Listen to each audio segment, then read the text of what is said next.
Que bicho te mordeu, para ser assim preventiva?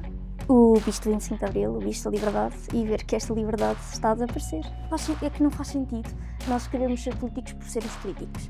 Eu acho que faz sentido nós lutarmos e irmos para a política como uma forma de lutarmos pelo que acreditamos. É uma maneira de não ficar triste, é não querer saber. E perceber que nem todos estão dispostos a lutar pelo que acreditam. Afinal, quem ganha com a democracia? Ser só ser um ponto de luz que me seduz. Hoje falamos sobre liberdade de expressão, decisão e participação política com Maria Demétrio, 15 anos, aluna da Escola Secundária Dona Inês de Castro, em Alcobaça, certo? Certo. E Pedro Pinho, professor de Filosofia, Psicologia e Sociologia no Externato de Santa Clara do Porto. Olá, bem-vindos aos dois. Obrigada. Vou começar por ti, não é? E vais ser muito rápida e frontal nesta resposta. Maria, na escola Sim. há liberdade de expressão? Na escola há liberdade de expressão, apesar de, obviamente, haver limitações, o que faz parte do princípio da própria liberdade de expressão, mas sim, na escola há liberdade de expressão. A limitação faz parte explica lá isso melhor. Para mim, e acredito que faz parte também da parte legislativa do que é a liberdade de expressão, a liberdade de expressão deve sempre ter em conta o que é os crimes de ódio e o discurso de ódio. Ou seja, a liberdade de expressão só vai até onde nos afeta a nós e até onde nos afeta as nossas ideias, não até onde afeta o outro. Então, e no teu ambiente, Sim, isso acontece ou não acontece? acredito que sim. E há uma hierarquia escolar? Ou seja, Na minha escola, acredito que não. não? Vocês conseguem impor as vossas decisões? Muitas vezes sim. Temos a Associação de Estudantes, temos a Direção Escolar e obviamente que os professores têm sempre a última resposta, têm sempre a última decisão, mas faz sentido que o tenham, até porque são tecnicamente uma figura de autoridade. Não acredito que seja uma hierarquia, mas sim uma entreajuda. Ok, então... Pedro, o que é que achas sobre Não, isto? com muita propriedade aquilo que ela diz e realmente a escola devia ser um espaço de liberdade. Eu tenho uma visão um bocadinho mais crítica às vezes, porque esse espaço de liberdade, às vezes não acontece, talvez por expectativas dos próprios pais, a necessidade dos resultados dos exames nacionais, o que faz com que muitas vezes esse espaço de liberdade, e quando falamos de liberdade de expressão não digo apenas de dizer apenas a opinião, ou seja, nós temos mais a possibilidade, do que isso, não é? mais do que isso, ou seja, ter um espaço para que os alunos possam desenvolver as suas competências. Aquelas competências que eles já trazem consigo e que muitas vezes a escola não valoriza e não aproveita, porque existem disciplinas, mas também porque existe um conjunto de exigências que o próprio sistema impõe, não é? Portanto, Isso é possível fazer com que durante um ano inteiro o professor ou a professora nunca chegue a conhecer verdadeiramente o aluno que tem à frente? por vezes acontece. Ele fica resumido aos resultados académicos? Muitas vezes é uma mecanização até. Eu não falo na minha disciplina. A preocupação às vezes é tanta, não com a aprendizagem, mas com a classificação, que tanto o professor como o aluno acabam por,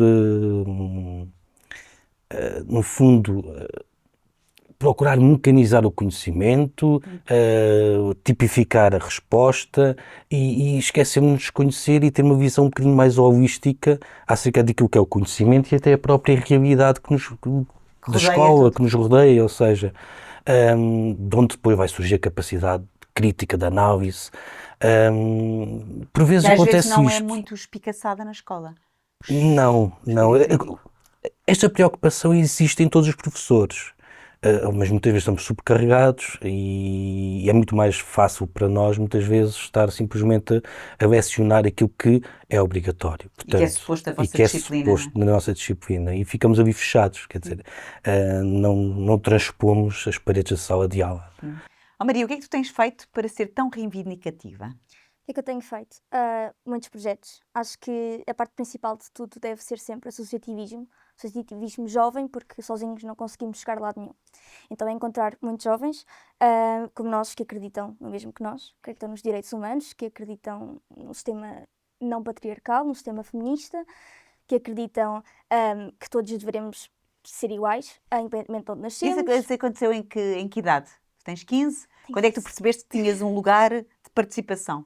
Acho que isto se foi desenvolvendo ao longo do tempo. Mas lembras-te como é que isso aconteceu? Foi um professor que Não. te deixou isso numa semente? Foi alguém em casa? Como é que foi? Acho que não. Eu, com 10 anos, comecei a ler um bocadinho sobre a Segunda Guerra Mundial e sobre alguns acontecimentos históricos marcantes.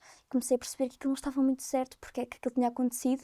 Comecei a investigar um bocadinho mais sobre o assunto, comecei a definir-me como feminista, a lutar pelos direitos humanos. Participei no Parlamento dos Jovens. Mas com- espera aí, não vais tão depressa. Ok. Como é que tu foste parar ao Parlamento de Jovens? Sim, Quer perceber se essa tua curiosidade, que é muito tua, já percebi, mas se ela foi incentivada, por exemplo, a escola ou não? acredito que não. Nunca Não há- falaste com um professor ou com uma professora sobre essa tua inquietação cívica? Não. Normalmente a escola, apesar de termos, obviamente, como acabei de dizer, liberdade de expressão, muitas vezes a liberdade de expressão é limitada às nossas opiniões relativas ao tema que estamos a aprender. Então não há um espaço para esta reflexão. Não, Tens Sim. pena? tenho pena, sim. Então foste parar ao Parlamento Jovem como? Falei com amigos, sempre quis participar e pensei, pronto, é agora. Estava no nono ano, pensei, por que não? E fui avançando, fui estudando um bocadinho mais sobre política e sistemas políticos, sobre direito, sobre violações de direitos humanos que estavam a acontecer. E fui encontrando mais pessoas que acreditavam mesmo que eu. E fui desenvolvendo essa paixão. E nunca foste participando estas tuas ideias no seio escolar, então? É sempre um mundo Não à parte? propriamente. Sim. É? Sim. Então tu divides a escola e a tua participação cívica. Acredito que não o deveria ser, mas acho que acaba por ser. Temos disciplinas muito específicas e muito limitadas ao saber suposto, ao saber de lógica bastante convencional. Aqueles conteúdos, aquelas particularidades que as pessoas sabem que vão Claro. aparecer nos exames nacionais, não é? Sim. É. E acabamos por não dar espaço. Por exemplo, mesmo nas aulas de cidadania, acabamos por não fazer muitos projetos. Nas do aulas de género. cidadania, tu não falas em liberdade de expressão, decisão e participação política? Deveria falar, o programa enquadra esses temas. Já foste ver o que é que Já. está Sim, dentro para o da Parlamento dos disciplina? Jovens. Sim. Claro que já Mas foste, no Parlamento dos Jovens tens que saber. Mas e então? Nada daquilo acontece? nada daquilo acontece. Sim. Não? Não. Está programado, mas não acontece. Então o que é que tu falas em cidadania? A cidadania normalmente é a apresentação de projetos, de quê? PowerPoints, PowerPoints de quê? Sobre o seja quê? do que for. Normalmente os temas são sempre um bocadinho relativos. Há uma semana multicultural, uma semana de alguma coisa e nunca é nada muito São aprofundado. efemérides? Sim. Normalmente não é nada muito aprofundado. Tu achas que não vos transforma Não. enquanto, ou não vos forma enquanto cidadãos? A Não. cidadania não serviria para isso? Não. Acho que enquadramos a cidadania no espaço escolar, não enquanto um método de nos tornar melhores cidadãos e de nos percebermos enquanto indivíduos próprios e a comunidade que está à nossa volta, mas enquadramos a cidadania como mais uma disciplina obrigatória em que temos que estar ali de X a X horas e tem que haver um programa e segue-se mais ou menos o programa e faz umas fichas de exercícios e pronto, acho que não sai muito daí. Que bicho te mordeu para seres assim interventiva? O bicho do 25 de Abril, o bicho da liberdade e ver que esta liberdade está a desaparecer. Olha, e sei que escreveste um texto sobre o Afeganistão e as mulheres no Afeganistão. Sim. Porquê é que achas que tu tens a ver com os direitos das mulheres do Afeganistão? Porque eu não sou livre enquanto todas as mulheres não forem livres. Porque de nada serve eu ser minimamente igual a um homem se eu não for igual às outras mulheres. Porque o feminismo e os direitos das mulheres e os direitos humanos devem ser preservados acima de tudo e porque eu não sou mais nem menos do que qualquer outro ser humano e devo ter as mesmas oportunidades do que qualquer outro ser humano. E tu falas com os teus pares, com os teus colegas na escola sobre estas questões? Consegues Alguns angariar mais cúmplices? sim. Alguns sim. E outros? Outros não, claro. Há sempre pessoas que estão mais ligadas ao movimento político, porque isto é tudo político, e há pessoas que preferem desligar-se disso e preferem estar um bocadinho à parte da sociedade para não sofrerem, porque apesar de acreditar que isto é algo, e é um trabalho que é nobre e é um trabalho que é muito importante, acho que causa tristeza, porque nós sabemos aquilo que está a acontecer no mundo. Então é uma maneira de não ficar triste, é não querer saber. Sim. Acho que sim, não estou a dizer que acho que é correto fazer. Não, estou a dizer que achas que é uma Sim. das razões para os teus colegas não quererem saber, Sim, mas tu tentas falar com eles? sim, tento muito. Mas acho que parte disto é respeitar e perceber que nem todos estão dispostos a lutar pelo que acreditam. Às vezes não sabem em que é que acreditam. Sim, Professor, está muito ligado a percursos de insucesso escolar, com alunos que até muitas vezes são estigmatizados. O modelo de escola tradicional perpetua estas desigualdades? Claramente, aliás, Eu sou mais feliz com estes alunos, com os cursos de Educação e Formação, apesar de dar aulas no ensino recorrente, no ensino profissional, mas sou verdadeiramente feliz quando vou para os cursos de Educação e Formação, porque tenho um projeto, eu e uma equipa pedagógica, não sou só eu, temos um projeto que visa inverter o currículo. O que é que isto significa? Juntamos, portanto, chega um conjunto de alunos, muitos, mais de metade dos alunos já são sinalizados para a CPCJ, alunos institucionalizados também, Muitos, não é? bastantes, alguns já com processo em tribunal também. Portanto, para entrar no curso CEF, requisito legal é ter 2 repetências até ao 7º ano, portanto, alguns chegam com 3 e 4 repetências. Portanto, o modelo tradicional não foi feito para eles. O que é que nós fazemos? Criamos pequenos grupos de trabalho e dizemos-lhes, bem, agora analisem a comunidade, identifiquem um problema, planifiquem uma solução e depois durante o ano letivo vamos executando essa solução. Portanto, eles participam mesmo. Mesmo, aliás, é ir para fora do contexto de sala de aula. Lógico que é um grande desafio, porque surgem temas que os alunos trazem, temas difíceis de trabalhar, como, por exemplo, a toxicodependência ou o sem-abrigo na cidade do Porto. E nós, Violência também. e violência. Portanto, nós produzimos, por exemplo, um documentário sobre isso. Aliás, fomos com os miúdos para a rua, fomos ao encontro de associações que trabalhavam com sem-abrigos. A associação colocou-nos o Sr. Inácio, que era um ex-alcoólico, ex-presidiário, ex-sem-abrigo, portanto, uma história de sucesso, e que relatou a sua vida. Nós produzimos o documentário, mas eu sou professor de filosofia. A minha colega, a professora Elizabeth Tadinho, é professora de fisicoquímica. Depois temos que trabalhar a produção, a edição de imagem, com os alunos. Portanto, e os projetos e os conteúdos curriculares vão sendo introduzidos desta forma. Portanto, em cidadania falam sobre os direitos humanos. Qual é a melhor forma de trabalhar os direitos humanos? Vamos então ver Na prática. na prática o que é que as pessoas... exatamente, portanto, o que é o direito à habitação, o direito a uma vida digna. E qual é o impacto que esse método, diria assim, professor Pedro, tem no resultado? E aqui, quando eu digo resultado, também, atenção, eu não estou só a falar do resultado em números, não é? Certo. Quantificativo. O resultado como pessoa, o que é que acontece? Eu As acho pessoas que encontram-se aqui, ou encontram um caminho? há aqui dois resultados que eu destaco. O primeiro é educacional, de transformação, porque aqueles miúdos estão à margem da sociedade. E eles necessitam de um espaço de liberdade para poder voltar a participar na sociedade. E quando essa participação acontece e o reconhecimento da comunidade é dado, há miúdos que se transformam. Não digo todos, é impossível chegar a todos. Mas grande parte dos miúdos sentem um verdadeiro orgulho naquilo que fizeram. Eu fico arrepiada, porque E- eu acredito muito nisso. E é um ponto de transformação. E mesmo há uma transformação na sua própria autoestima, na sua própria E participam publicamente. participação. Muitos dos meus alunos estão sempre do lado errado da história. E eles começam a ver que é possível participar no lado positivo da história. Portanto, olhar para a comunidade, analisar os problemas e solucioná-los.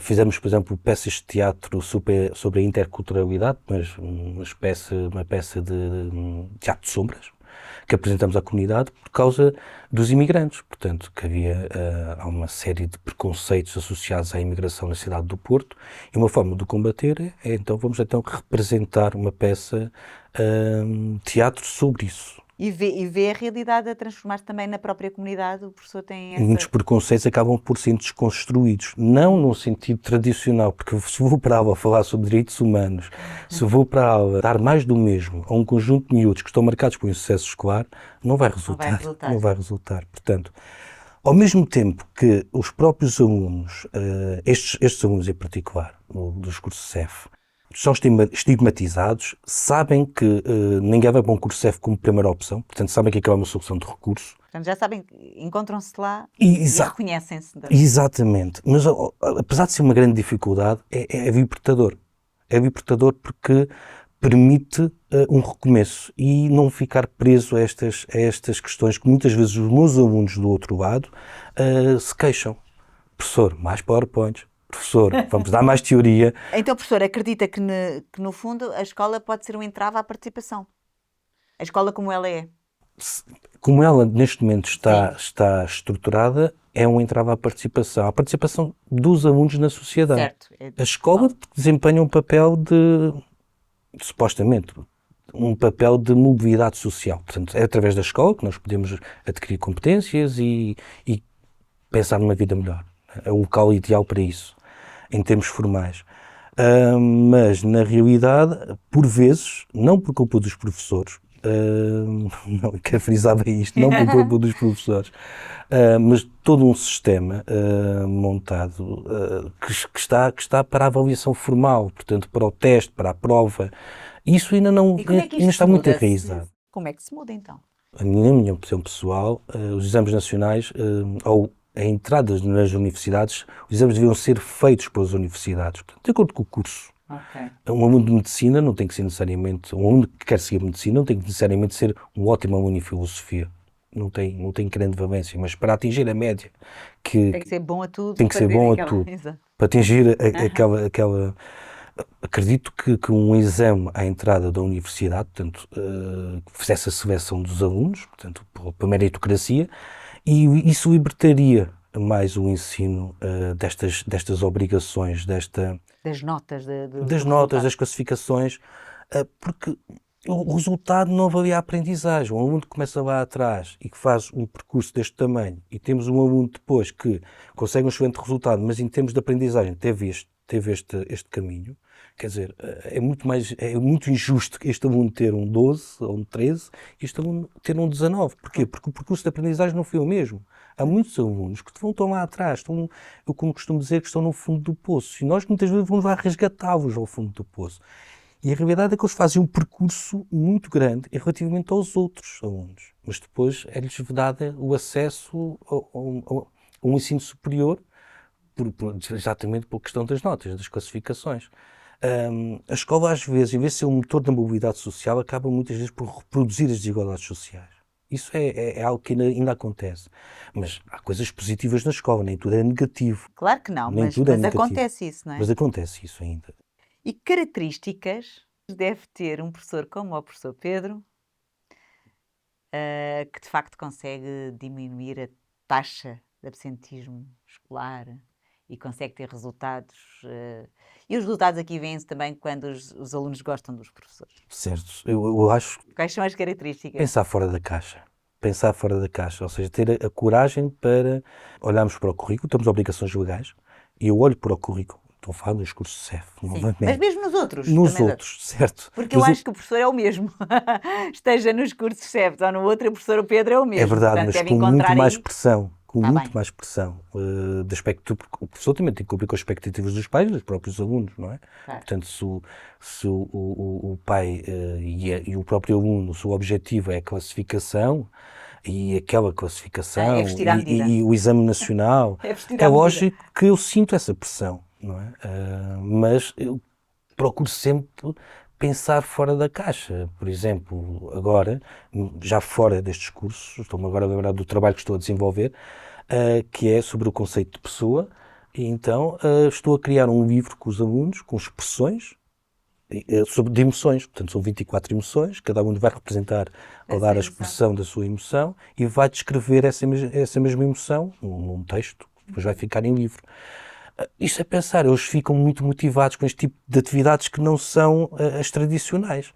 Ora, isto é preciso pensar um bocadinho fora da caixa, ter alguma coragem às vezes, porque podemos ser apelidados de malucos, de tontos.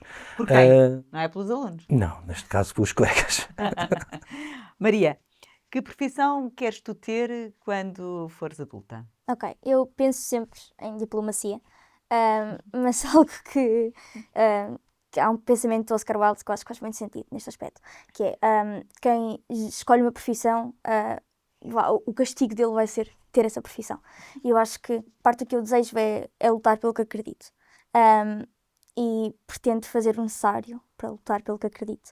Acho que as situações dependem e acho que oportunidades são variáveis. Apesar da diplomacia ser algo que eu gostava muito. Imaginas-te uma diplomata, Sim. algures no mundo, é isso? Sim, mas a certo ponto vejo que se conseguir alcançar os meus objetivos de outra forma, Quais são os teus objetivos? os objetivos são objetivos um bocadinho impossíveis dentro Então. do meu tempo de vida, que é que todos sejam iguais, todos tenham os mesmos direitos, que Todas todos... as pessoas. Sim, Esse é o teu os teus sim. maiores objetivos, Maria, é mesmo? sim.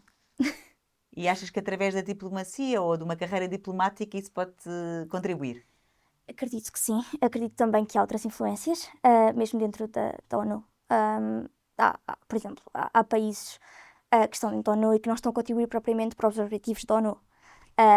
Por isso acho Fazem parte dos Sim. membros, sim. que estamos a falar de Israel. Pronto, ok. Mas acho que o meu principal objetivo é fazer com que... é contribuir para a justiça mundial. E acho que as oportunidades vão ditar aquilo que eu vou ou não ser. Claro, as oportunidades e a vontade, não? Sim. O que é para ti a política? Para mim, a política é a luta por todos nós. É a luta pelas pessoas, é o poder de decisão das pessoas, é a luta para realizarmos o que gostávamos de realizar no nosso país e no mundo em que vivemos. A parte mais lógica é que, tecnicamente, uma ciência social que estuda os indivíduos e que tenta, ou não, tomar decisões a favor dos indivíduos. Certo? E tu, numa carreira política, imaginas-te? Eu não enquadro a política como uma profissão. Acho que é um papel que se desempenha num que faz falta? determinado tempo. Sim, sim, mas não enquadro a política como uma profissão. Porque? Porque eu acho que é um objetivo que temos que ter e acho que há muita gente que comete o erro de almejar uma carreira política e de ser o principal objetivo de vida. Que é, Mas porquê? é que não faz sentido nós querermos ser políticos por sermos políticos. Eu acho que faz sentido nós lutarmos e irmos para a política como uma forma de lutarmos pelo que acreditamos. Eu acho que a política não deve nunca ser... acho que a corrupção vem um bocadinho daí. O desejo de ser a profissão, já O percebi. desejo de ser Porque alguém, está o associado ao desejo... poder Sim, e a um e o lado mais desejo... umbiguista, achas que é Sim, isso? e o desejo de ser reconhecido e o desejo de chegar a um certo sítio. E acredito que para mim a política nunca deva ser isso. Para mim a política deve ser uma luta e para mim a política não é de toda uma profissão, é um cargo que se desempenha em determinado espaço de tempo. Um espaço de tempo em que faça sentido. Tu ainda ouves muito aquela expressão, os políticos são todos iguais? Sim, sim, claro. Ouves aonde? Na escola? Em casa? Na escola, em casa não. Em casa não? Não, mas Porque em casa... discutimos muito política. Desde pequenina que tu discutes Não política em desde casa? pequenina, Não? mas discutimos Mas é um política. espaço que tens liberdade de expressão em casa? Sim. E és um bocadinho aquilo que é a opinião dos teus pais ou não? Não estou a ser Ok, provocatória, sim, acho sim, até sim, normal sim, as sim. influências, não é? Não propriamente. Eu acho que os meus pais são um bocadinho mais moderados que eu. Está bem, então e em relação àquela expressão, os políticos são todos iguais? Não é verdade, mas ouvimos muito isso porque, e até saiu um estudo há pouco tempo, ouvi isso na rádio, que era a política e o futebol, em que eram os espaços mais corruptos. E acho que continuamos a enquadrar a política como não um serviço para nós. E a política não é apesar de nós, mas é para nós. Para mim, é o que a política deve ser. A política não deve ser um espaço exterior ao que nós somos enquanto indivíduos. A política não deve ser não deve estar fora das nossas vidas. Deve estar para nós, deve estar a nosso serviço, deve estar a favor da nossa educação, da nossa saúde, da nossa justiça. E para mim isso é que é a política. Mas não é? acreditas então em determinados políticos? Sim. Sim. Estás desejosa de votar? Sim. Quero mesmo muito. Mas quando exerces esse teu direito, Sim. o que é que tu vais sentir? Já pensaste? Ou só quando chegares Ok. lá? Então, primeiro, é um bocadinho relativo sempre. Eu sou a favor de círculos uninominais, porque eu acredito que no meu círculo eleitoral, Leiria, os votos não valem propriamente muito e só há a possibilidade de elegermos um ou dois partidos. E não me enquadro com essas ideologias, é um bocadinho complicado. Mas eu acho que, apesar de sentir uma liberdade e sentir que posso fazer parte da mudança, acho que vai ser uma frustração grande quando vir que a princípio não vai acontecer aquilo que eu desejo, não é? Olha, há um estudo que saiu há pouco tempo que diz que as raparigas da tua idade, mais ou Sim. menos, São mais progressistas? são mais progressistas e os rapazes mais conservadores. Sim. Acho que Verificas isso na escola? verifico totalmente. A sério? Sim, sim, sim. A maior parte das raparigas que eu conheço são, eu estou a associar progressismo à esquerda e, sim, a maior parte das raparigas que eu conheço preferem lutar pelos direitos humanos, são mais de esquerda, mais progressistas. E a maior parte dos rapazes que eu conheço, não todos os rapazes interessados por política que eu conheço, são de extrema-direita. Extrema-direita logo? Extrema-direita, sim. Não há Na entre tua outros. escola é assim? Sim. E porquê que achas que isso acontece? É uma espécie tipo de ato rebelde, quase como ser antifeminista? Sim, mas há muitas mulheres antifeministas, isso realmente complica-me. É a realidade. Sim, parece que o feminismo é uma palavra proibida, quase. É ali uma luta e as mulheres têm que ser submissas. Pronto. Mas porquê que Mas achas que os rapazes estão mais extrema-direita? porque vêm-nos a ganhar direitos que nós não tínhamos, vêm-nos a verbalizar aquilo Mas que rapazes de acreditamos. 15 anos, Sim, sim, sim, justificas sim. como isso? Por exemplo, agora houve uma trend há pouco tempo no TikTok que era o homem ou o urso, que era se estivessem numa floresta, preferiam estar com um homem ou um urso. E a maior parte das raparigas nas redes sociais escolheram estar com um urso, porque o urso, o pior que podia fazer era matá-las. E os rapazes podiam violá-las e se o urso as atacasse, ninguém nos perguntava o que é que estávamos a vestir, se tínhamos bebido ou não, que comportamentos é que tínhamos tido, se tínhamos dito que não queríamos, se tínhamos pedido para que tal acontecesse. E os rapazes veem isso e ficam, oh meu Deus, mas eu não sou assim, então, mas eu nunca violava uma mulher. E esquecem-se, e há muito aquela coisa do normal man, nem todos os homens são assim. Mas a verdade é que é sempre um homem. E temos Então medo. é o receio que faz com que sejam mais conservadores? Eu acho que é a revolta à verbalização das mulheres em relação àquilo que está mal na sociedade, porque está.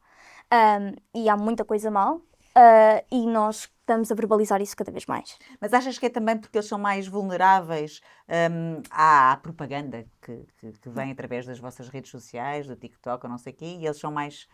Não. é mais fácil convencer ou não? Eu acho que não tem nada a ver com isso. Não tem nada a ver com isso? Acho que não. Então. Acho que somos ambos suscetíveis a caírem em fake news e seja o que for. É igual, achas que tantas raparigas como os rapazes caem nas fake news? Sim, mas em relação a este sistema patriarcal, os homens sentem-se um bocadinho afetados em relação a isso. Sentem que eu nunca faria isso e sentem-se picados por nós sermos contra este sistema que os coloca em cima das mulheres.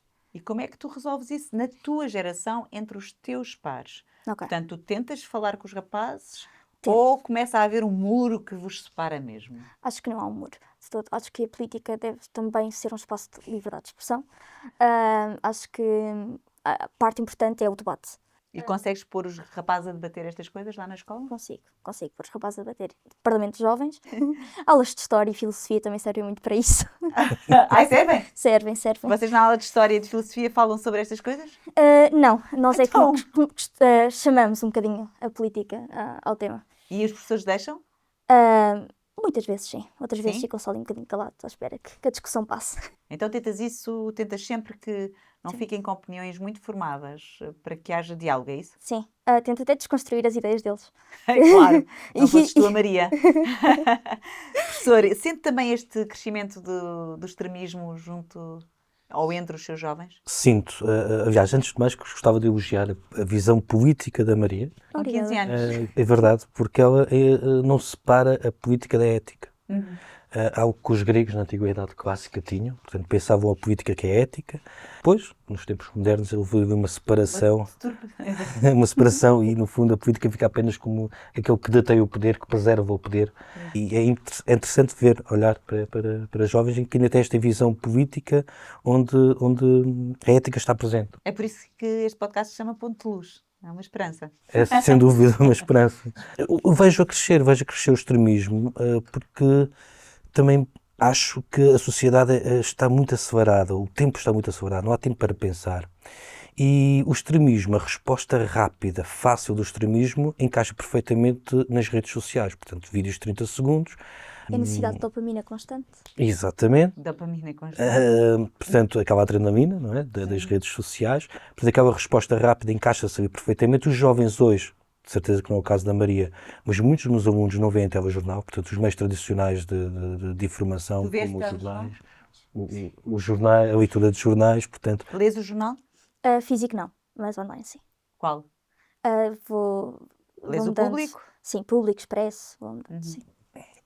os meus alunos, portanto, arrisco a dizer de 400 alunos, talvez, sei lá, 10, 15 alunos que eu acredito que tenham acesso aos meios tradicionais de informação. O resto é TikTok, o Instagram, o Facebook não, que é para velhos, não é? O Twitter, agora o X. O X. Mas, ou seja, é tudo respostas muito rápidas para problemas que são muito complexos. Portanto, os problemas sociais não se resolvem com respostas rápidas, porque senão já estavam Já estavam resolvidos. resolvidos, não é? claro.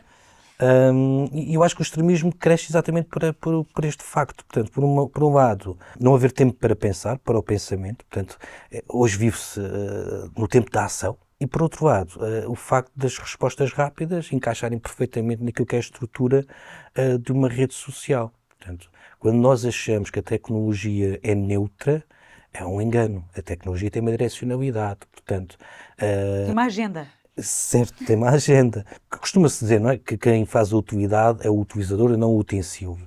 Eu digo sempre, bem, é possível jogar bilhar com uma caçadeira carregada. É possível, porque aquilo tem o formato de um taco, mas aquilo pode disparar. Não é?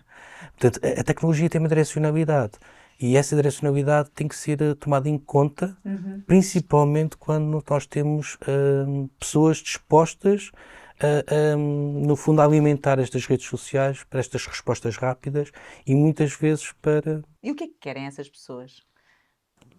Eu Tu, acredito. tu professor de filosofia, estamos num Sim. tema liberdade de expressão, participação, decisão. O que é que essas pessoas querem? Eu acredito piamente que querem ter o poder através da manipulação. Portanto, é isso que se consegue através das redes sociais. Portanto, os jovens hoje, o extremismo está a crescer, isso é a minha percepção. Portanto, não sei, não conheço estudos, Sim, mas está. mas acredito que sim. A minha percepção enquanto pessoa que lida diariamente com os alunos é que o extremismo está a crescer. Portanto, é lógico que isto depois vai alimentar determinados ideais que pessoas que querem ter o poder, querem. E depois, quando se chega ao poder, o que é que se deve sentir? Eu estou aqui a. Sinceramente, eu só espero acredito que perpetuar o poder, que é um grande perigo, não é? Portanto, Ficar, a democracia ficar fica. instalado, não é? Exatamente, a democracia acaba sempre por estar em perigo, não é? Portanto, o melhor sistema que nós temos é o sistema democrático, não há Quem é outro. que ganha com a democracia, professor? Eu acredito que sejam os meus alunos que ganhem com a democracia, a possibilidade de nós podermos pensar em ter melhores condições que os nossos pais. Isso é o espírito da democracia, não é? Dar, mas de uma forma justa, não é? Portanto, dar as mesmas oportunidades a todos. Um sistema autoritário nunca irá permitir esta justiça, esta repartição de bens de uma forma mais equitativa, mais equilibrada. E tu sentes que na escola as pessoas compreendem o que o professor está a dizer, os teus colegas? Ou tu és realmente uma rapariga especial, no sentido em que te. Não admitir nada. Não, especial no sentido em que te preocupas com o país e o mundo. Ok, primeiro vou comentar só o professor. Ai, à vontade. Comenta. Que é, acho que depende da democracia. Vemos agora nos Estados Unidos uma democracia bastante liberal, digamos assim. E liberal no sentido, não, que estamos à espera. Uma democracia em que tecnicamente o povo deveria estar a mandar, como a democracia o exige, mas que é um colégio eleitoral constituído por ricos. Ou seja, é uma democracia em que o povo manda, mas não manda. E a democracia muitas vezes não é a democracia como a vemos hoje num Estado liberal. Muitas vezes não é a solução porque estamos a votar para quem vai agir contra os nossos direitos. Não sei se... Certo, eu acho que a Maria quer falar um bocadinho daquilo que é o lobby, não é? Sim. Ou seja, É um exatamente. conjunto, Sim, conjunto não de... só, mas... Sim. Sim, Nos Estados Unidos é muito comum isso, não é? sim, mas em Portugal também. Não vamos dizer que Certo. os partidos que... Sim, Mas, eu acho que mas é o regime que tu defendes? A a democracia? democracia, sim, claro, mas há diferentes tipos de democracia. E Então há- explica-te melhor. Vai, Ok. tens tempo, Ok. explica-te lá. Acho que há a democracia mais liberal, com interesses um bocadinho mais económicos de certas potências mundiais. Sim. E acho que há uma democracia em que realmente é o povo a mandar. E acho que isso é a democracia desejada. Mas a democracia como a conhecemos hoje em muitos países, E em Portugal? Em Portugal, Estamos no que meio termo. democracia é que temos? Estamos no meio termo. Não há interesses económicos, há bastantes, e podemos ver isso em todo lado. Mas não estamos tão mal contra outros países. Acho que ainda vamos a tempo, por isso. faz favor. De quê? Da mudança, vamos a tempo de outra revolução, vamos a tempo de fazermos alguma coisa. E o que é preciso fazer, Maria? O Para que é- chegar aonde? Sim. O que é preciso fazer? Se tu pudesses mandar. Se eu pudesse mandar, ok. Nada se faz sozinho, primeiro que tudo. Claro que sim, também acho. Mas sim, mas com os teus amigos que tu confias, o que é que Não seria acontecia? suficiente à mesma, mas Precisavas de mais pessoas. mais pessoas. Sim. Mas, acima de tudo, é educação. Não estou a dizer isto porque está aqui um professor, mas é educação. Nós precisamos de mais literacia política, precisamos de ensinar aos jovens aquilo que os jovens realmente precisam. Nada disto que estamos aqui a falar, tu alguma vez tens no seio escolar. Normalmente não. Sim, E achas necessário. acho necessário, sim. Mas é uma literacia cada vez mais aprofundada, fazer com que os jovens percebam o que é que está em risco, porque há muito aquela coisa de, mas se eu for votar, também não vai mudar nada, é só Então um não voto. existe espírito crítico? Não existe Ele espírito não é crítico, sim. fomentado pelos Não. professores na Sim. escola? E acho, não? Sim. E acho que é necessário que haja. E a empatia? É fomentada a empatia? Não muito. Professor? Aqui há algo meio termo. Eu vejo aqui a Maria muito entusiasmada e faz sentido, aliás. O Ministério da Educação também sente um pouco isso, porque ele agora vai introduzir um projeto novo que se chama Literacias, uma disciplina nova. Pois é, já vi isso. A realidade é que a introdução de uma disciplina chamada literacia acaba também sendo uma meia-culpa, porque o espírito crítico devia ser desenvolvido por todas as disciplinas. Porque também não acredito em desenvolver o espírito crítico a partir do nada, ou seja, a história é fundamental, a língua portuguesa, saber falar, saber estruturar o pensamento é fundamental, portanto não é possível desenvolver o espírito crítico a partir do nada, portanto o conhecimento é fundamental. Como é que a escola pode produzir felicidade? Eu acho que a escola, para produzir felicidade, tem que se transformar numa comunidade. É um princípio que para mim é fundamental. Portanto, a escola não pode ser o local onde os alunos vão ter aulas num determinado horário e vão-se embora. Não é preciso criar laços. E esses laços são fundamentais até para o sucesso educativo. Portanto, criar uma comunidade, muitas vezes, é transformar as relações não num sentido vertical, professor-aluno, mas no sentido horizontal. Ou seja, a pessoa que está em dificuldade com os alunos. Portanto, construir assim o conhecimento e a relação. Lógico que é preciso regras. Ou seja, as regras, não se pode confundir esta comunidade com a ausência de regras, porque os alunos gostam de regras. É interessante. Os alunos gostam de regras porque a regra permite que o comportamento seja previsível. Eu sinto isto muito. Portanto, quando existe algum processo de anomia, ou seja, as regras vão enfraquecendo, aquilo vai acabar mal. Claro. Portanto, a exceção não pode se transformar na regra. E as regras têm que ser claras para todos, mas podem ser criadas em conjunto. Portanto, dar este sentido de comunidade. E aqui surge a felicidade, porque tenho alunos que, meu Deus, estão sempre no externato, quer dizer, eu até digo, meninos, vão para casa, pelo amor de Deus, porque eles sentem-se bem dentro daquela comunidade. Pois, é a questão da comunidade, não é? Exatamente, eles sentem-se bem, sabem que é um local seguro, é um local onde, por exemplo, volto novamente aos cursos CEF, mas que a sua posição não vai ser criticada nem julgada. Sabe que está errado algumas coisas que dizem. Até podem ser contraditórias àquilo que é o nosso sistema de valores, o sistema de valores da sociedade comum. Mas sabem que ali vai haver um espaço seguro onde eles podem aprender e, no fundo, estarem. Tu sentes que a escola é um espaço seguro? Traz-te felicidade? Pronto, é que tenho que pensar. Sim, é um espaço seguro. A felicidade. Mas é um sempre um espaço bocadinho- seguro, isso tens a sim. certeza. Tenho a certeza, sim. No meu caso. Agora, isto já preciso pedir aqui um bocadinho de ajuda à pessoa de filosofia, que é o que é a felicidade. Ui, essa resposta é difícil, Maria.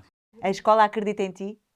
Eu acho que sim, Sentes que eu a acho que escola- sim. Em mim especificamente, mas eu enquadro-me num sistema convencional de ensino, eu tenho uma boa memória, eu consigo aprender, tenho vontade de aprender e sei que muitos colegas não. E não há E a nada escola errado para esses nisso. colegas como é que é? Nesse caso, Tu és observadora para esses colegas Que têm Nesse- um tempo diferente, que Claro. têm Nesse caso, acho que não. Acho. uma mochila diferente, não é? E nesse caso, acho que o problema já não é da escola, já é um problema estrutural. Vivemos num sistema em que é valorizado apenas o sistema de raciocínio muito lógico, decorar para um teste, para um exame, para depois chegar à universidade e ter um trabalho, e não desenvolvemos mais que isto. Obviamente, a minha escola tem um papel bom a integrar alunos, temos muitos clubes escolares, acho que isso é uma parte. Temos muito desporto escolar, temos clubes europeus, temos clubes de línguas, etc. E acho que isso é uma parte bastante importante. E o que é para ti sucesso? Não podes ir à cábula do professor. Primeiro é relativo, obviamente, Uhum. mas é chegar onde desejamos, é almejar algo e chegar lá. Até agora, nos teus 15 anos, sempre tiveste liberdade para dizer o que te vinha à cabeça? Sim, não. Sim e não? Sim, não. A maior parte das vezes sim, mas tive uma fase em que me enervava muito, porque eu passei 9 anos da minha vida a querer ser astrofísica. Tudo a ver. Sim. Sim, 9 anos, Tudo a sim. ver. E depois? Sim, e tinha um amigo que também queria ser astrofísico. E conversávamos e falávamos muitas vezes com adultos que nos perguntavam o que é que nós queríamos ser, e nós dizíamos a mesma coisa, e a resposta para ele era sempre: muito bem, tens inteligência, usa, pá, fazes bem. E quando era para mim era sempre: mas olha que vais ficar maluca da cabeça. Então, mas vais meter uma coisa dessas para quê? Mas qual é que é? Aí a Qual é que reação é? era diferente Era conforme sempre- o género? Era, sim, normalmente não a mesma pessoa, eram situações diferentes, terras diferentes, obviamente, não somos da mesma terra, mas a resposta dele era sempre: fazes bem, é algo que te vai desafiar, e para mim era sempre: pá, se calhar vais ficar maluca, vale E a pena estar conclusão é que assim tiraste? tanto. E eu ficava sempre: mas qual é que é? Porquê? Porquê que ele pode e eu não? E comecei um bocadinho a tentar combater isso, de gente, não, então, e mostrar a toda a gente que eu sabia o que é que estava a falar, e ler muitos livros sobre isso, e não, eu estou mais preparada que os outros para isto. E foi um mecanismo que arranjei para chegar lá. Mas isso não sei se é considerado propriamente liberdade de expressão. Mas é um bom exemplo. E a pessoa sente que a liberdade de expressão também tem um género, ou seja, é mais fácil para os rapazes dizerem o que pensam do que as raparigas? Do que para as O meu raparigas? professor é um homem, então é um bocadinho difícil. Poderia-me Não, haver- mas é um não. homem. É um homem que pensa. É um homem feminista. Exato. Só Esperemos o que conheci sim. hoje, mas eu acho Esperemos que que é. sim. É? Não, É? sem dúvida. A igualdade de géneros, sempre. Eu acho que os rapazes poderão ter uma impulsividade maior, mas eu acredito que tanto o homem como a mulher têm a possibilidade de se expressar, Pelo menos na escola. na escola. Sim. Lógico que há um processo ainda, portanto, que começou lá atrás, de ganhar direitos por causa, na questão das mulheres, portanto. Ainda está, muitas vezes as meninas ainda têm, ou ainda trazem consigo alguns preconceitos que foram interiorizando, E por não é? isso falam menos, Na às educação, vezes, não é? exatamente, relativamente à educação de género, não é? Exatamente. Portanto, alguns preconceitos que vão sendo introduzidos, os pais não fazem por mal, portanto, acredito que não façam, mas vão sendo introduzidos na sua educação, depois, que acaba-se por refletir na idade adulta, portanto, as meninas têm talvez São mais contidas? mais se calhar? contidas, Mais tímidas mas na sua mas- participação. pensam mais sobre aquilo que dizem, têm muito mais cuidado naquilo que dizem, acho. Os meninos são mais espontâneos, portanto, não há muitos Não há filtros. Maria, estamos a acabar esta conversa. Foi muito bom, muito obrigada. Dou-te a oportunidade de participares nela de outra forma, fazendo-te uma Ok. pergunta ao professor Pedro. A minha pergunta vai ser: qual é que acha que é o caminho que deve ser percorrido para chegarmos ao sistema educacional ideal? É uma pergunta difícil, porque se eu tivesse a resposta era Ministro da Educação, não é? Não sei se era, não sei se era. mas eu acho que passaria por eliminar disciplinas, ou seja, começar a trabalhar por temas. O que é que isto significa? Significa que tentar problemas aos alunos e os alunos autonomamente, através dos conhecimentos das diferentes disciplinas, mas não neste sentido tradicional, a partir dos conhecimentos de matemática, de português, etc. Procurarem soluções para aquele problema. Portanto, deixar este aspecto muito disciplinar do conhecimento. A Edgar Morin fala um bocadinho sobre isto, não é? Porque muitas vezes acabam por criar cegueiras, não é? As cegueiras do conhecimento. Quando nós nos debruçamos muito sobre uma árvore, não é? Conhecemos todo o aspecto daquela árvore, mas a floresta Não sabemos conhecemos, nada. não sabemos nada. Portanto, talvez um ensino com uma visão Abrangente. mais abrangente daquilo que é o conhecimento, portanto, Não abandonar. deixando a especialização, que é fundamental também. Certo, Claro. mas não focar tanto na Mas isso especialização. mais para a frente, certo? Portanto, um conhecimento menos disciplinado, por assim Certo. dizer. Seria a minha solução. Agora, se vai resultar ou não faço ideia. Esperemos que o Ministro da Educação esteja a ouvir. Não sei. Se não vais lá tu entregar aqui, Vou lá eu. não é? O Claro. link do podcast. Sim, sim, Chegas sim. lá. Maria, conto contigo. Está bem, está bem. Ficaste satisfeita com a resposta? Fiquei satisfeita, sim. Muito obrigada aos dois. Obrigado. Obrigada. Obrigado. Tenho um presente. Um livro que escrevi sobre a obrigado. adolescência. Toma, Maria, não sei Eu se já leste. digo que já tenho. Não Mas tenho. olha, podes dar a alguém. Sim, exato. Sabes claro. que eu aprendi que não se pode dar e tirar, não é? Claro. Que se vai para o inferno. Sim. Não sei se existe inferno, se não, mas fica para outra conversa. Obrigada. O músico Dino de Santiago responde à pergunta: o que gostavas que te tivessem dito na escola sobre liberdade de expressão, decisão e participação política? Saber que eu tenho uma impressão digital diferente de toda a gente. Como humanos somos todos iguais, mas cada um de nós tem o seu direito à sua unicidade, à sua forma de ver a vida e de sentir a vida. Então acho que como liberdade de expressão era esse direito de ser quem nasci para ser. Sobre decisão e participação política, sempre acreditei que uma boa forma de combater as desigualdades sociais e talvez encurtar a distância entre o centro de uma cidade e uma periferia que muitas vezes é habitada por pessoas menos favorecidas, infelizmente ainda, mostrar a estas pessoas e incentivá-las, a estas que estão mais à margem, que realmente quando se concentrarem e exercem do seu direito ao voto, coisa que muitas vezes não se acredita que o seu voto pode fazer a diferença, porque muitas vezes não nos sentimos no espaço de ser alguém, de ser um cidadão.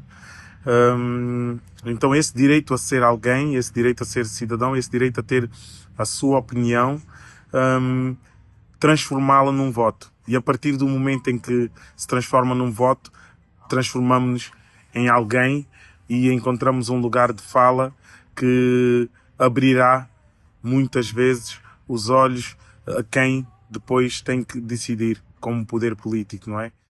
Metade do mundo vive sob regimes opressores e sem qualquer liberdade de expressão.